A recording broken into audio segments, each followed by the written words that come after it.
ইসলামী রাজনীতির আদর্শে নতুন বাংলাদেশ গড়তে হবে।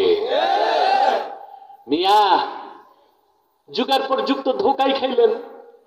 200 বছর আপনাদের বাপ দাদাকে ধোকা দিল ইংরেজরা, দেয় নাই? আপনার স্বাধীনতা হারিয়েছেন আজকে কত বছর? প্রায় 350 বছর হয়ে যায়, বলেন না? আপনাদের বাপ দাদাদের ধোকা দিয়েছে ইংরেজরা। ইতিহাস পড়ে দেখেন, পৃথিবীর কোন দেশে যে ইংরেজরা ঔপনিবেশিকতা এতদিন লম্বা করতে পারে নাই।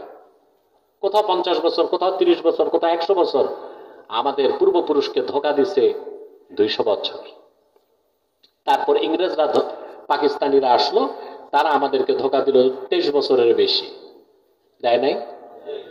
এদেশে মানুষ কামাই রোজগার করছে, টাকা গেছে করাচিতে, ওখানে যে আয় রোজগার করেছে, আর বাংলাদেশের মানুষ বঞ্চিত ছিল।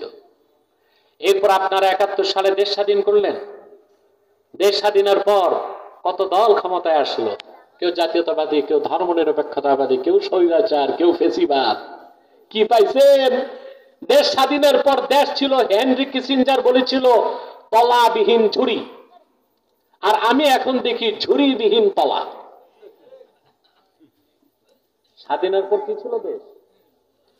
তলাবিহীন ঝুড়ি। আর এখন দেশ ঝুড়িবিহীন তলা। সবই তো দেখছেন। এবার সব বাদ দিয়া ইসলামের দিকে ফিরে আসুন।